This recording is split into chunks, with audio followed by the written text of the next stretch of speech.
What up, YouTube? What up? It's your boy, the Tennessee Kid, checking in one time. Hey, don't mind the hood, man. It's super cold, snowing out here in Denver, so I'm definitely rocking the hood today.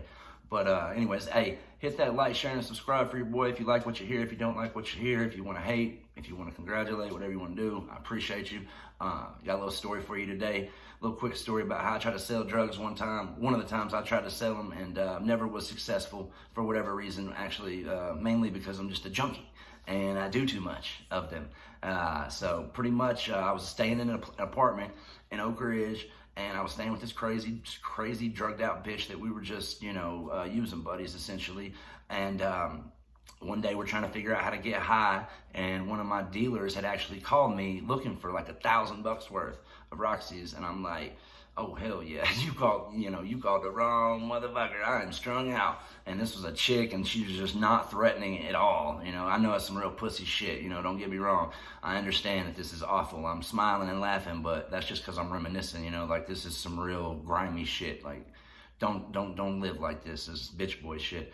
But so she comes and picks me up. I take her out to these apartments in Knoxville that I always robbed people at. And I literally called it sun chasing people because I did it here so much. And so I pull them around back, either have my car already there or somebody else waiting. This day I had another dealer waiting. And so I pull them around back of this huge complex, very back parking lot. And then there's, you get out of the car and walk up to the building. Well, then there's another courtyard and then another building and then another parking lot and so on and so on. Well, in that next parking lot is where I had dude. So as soon as I get out of sight around the corner, I'm running off on the plug, baby. You know what I'm saying? Yeah, I know that was corny, but I had to get that in there. Don't judge me. So we get them and we're driving back to Oak Ridge, and she starts talking shit. After 10, 20 minutes, because I bullshitted her at first saying that dude just didn't want the spot hot, so I couldn't come in and out. And so I'm kind of in a hurry. If I'm talking fast, I'm trying to get this story out. I gotta go pick up my son from daycare before the snow gets too bad, but I wanted to get this video done. So we get back, get high with my girl, everything's cool, A couple days go by, I'm outside smoking a cigarette, and I see one of my buddies across the street from where I live at, and so I walk over there. It turns out he lives in one of these houses, and I'm like, oh shit, I ain't seen him in a long time. Well, he come to find out about 5 minutes into our conversation, he's like, bruh, you shouldn't have done what you did, bro. And I'm like, what are you talking about, man? He's like, man, I know you hit that lick on the wrong person. I'm like, bro, how'd you even know about that? And he was like, trust me, you need to make this shit right. We're boys, so I can facilitate this. And he told me who it was, and I know one of them. And not the main dude, but the second guy in charge, I guess you could say. But he was locked up, and it was his girl who gave the money to the girl that I got. So, but I didn't know any of this. Old chicken lady was the girl I knew, and she acted like that was for her. So once I found all this out, of course, I'm like, all right, well, I'm gonna make it right. So we go. We meet up a couple days later, me, the girl that gave that girl the money, and my boy that lives across the street. Well, he wasn't really my boy, but at this time I thought he was. So we strike a deal up because I told him, obviously, I don't have a job, so y'all gonna have to front me some shit to get me to let, if I'm gonna pay you back. So I owed him 1,000, so they was fronting me 10 at a time, and I ended up paying back like half of it. And so I only owed like 500 left. So one day I'm walking down to sell a couple, and the dude pulls up on me and gets out of the car asking for the money that I was supposed to give him that day, like the payment. And he knew I wasn't going to have it until like 6 p.m. and it's like noon. And I'm like, bro, I ain't got it all now. I mean, you can have what I got, And he started getting an attitude, like trying to buck me, dude. I was like, well, dude, what the fuck is your deal? Like, to this day, I don't know why he was acting that way. So anyways, I ended up walking off, and I was like, dude, I'll get your money, bro. He's like, you better, motherfucker. And I'm like, dude, I got it. What the fuck, So later on, he calls me, right, and says, not only, this is some real, I can't believe he thought I was going to do this. Like, he said, not only do I got to pay back the 500 I owe, but now I got to pay back another 500 just for his troubles, or he was going to see me on his terms. And the man's crazy. Like, he had guns all over his house. I mean, at least like maybe 5 or 6 handguns, a damn, semi-automatic assault rifle. Well, rifle, not assault rifle. We won't get into that conversation. But So, regardless, needless to say, I'm talking shit to him on the phone a little bit, but I'm really kind of shook because, dude, you know, he's got a rep, you know, he was really about that shit, you know, so I didn't know what I was gonna do. So I'm thinking, and I had already talked to my dad. I'd been to New York twice before, and always came back for whatever reason. I was on drugs or whatever, and but I knew how to get up there. I knew how to get situated. Blah blah blah.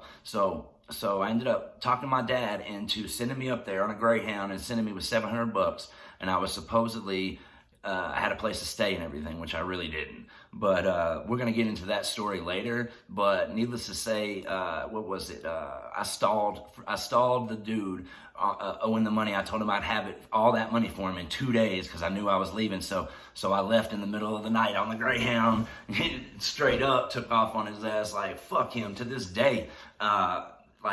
So I took off, texted him, talking mad shit, like, bitch, you thought I was gonna pay you? Fuck you. Like, that was ridiculous, bro, for you to even say that shit. But anyways, so I went up there, and I came back, years later. Actually, it wasn't when I first came back from New York that time, but years later, I was talking to another friend of mine, and that conversation came up, and he said that old boy was telling him about it one day and was just laughing his ass off, saying that he was just trying to get some extra money out of me and thought I was weak at the time because I was strung out. And I was like, man, this motherfucker. So he didn't even really care. And come to find out, the dude who was locked up, that was my friend. He got out, and then some more years later, I ran into him at a gas station, and I seen him, and he seen me, and I was like, fuck it. So I walked up to him and was like, bruh, I will make this shit right with you, because I still owed that 500. And I made it right with him. And he respected the fuck out of that, because he was like, man, most people would have just kept walking. And he said, honestly, I was going to let you keep walking because it had been so long and you really didn't know it was my money or my girl's money and blah, blah, blah. So I was like, man, but it was. So at that point in my life, I was doing good. You know, this was only like maybe like 2 or 3 years ago when I ran into him. And so that's the story. And the next story I'm going to tell is what happened when I went to New York that time, because it was a crazy story, man. Ended up in a homeless shelter. Some chick that didn't even speak, she only spoke Spanish, was trying to get me to marry her so we could get the housing assistance in New York City. And I ended up meeting this random like Rasta dude that let me move in with his mom and rent a room for $50 in the projects in the South Bronx. So that is the next story we're going to get into. But I just wanted to give y'all a quick little story there. A quick shout out to Prison Break Raw. JD, you're the man. Slapping them with the dick of reality every day. Hey, man, I'm not going to forget that saying again. Hey, I just wanted to really thank you, man, for giving me a chance to come on your show. And, you know, most of the comments are actually positive. I was worried that I was going to get flamed up. But most of the people are actually saying, a lot of them saying they relate to it. And, you know, so I'm definitely satisfied, man. So salute to you, man. Thanks. And thank you guys for all the support, everybody commenting and, you know, asking questions. I really do appreciate it. It makes me feel good. This is kind of like therapy to me, you know, telling these stories and just kind of remembering so I don't forget. You feel me? Like, man, it's been a long road, you know, and I'm so happy and fortunate to be where I'm at now. You know, like I told y'all many times, you know, I got a wife and a son and a freaking job and freaking health insurance. Look at this, man. I'm not gonna obviously show my name, but that's my health insurance. I guess I probably shouldn't show the number either. But yeah, you see, it's a freaking health. I've never had one of those in my life.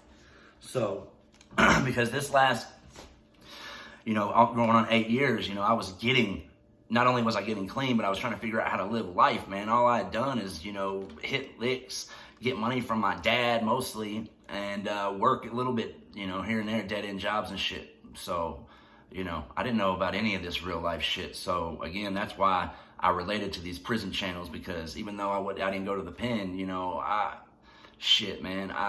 was starting over. I felt just like that, you know. So that's just kind of what it is. But like I said, man, thanks again. I'm rambling. Hit the like, share, and subscribe. It's your boy, Tennessee Kid. Peace.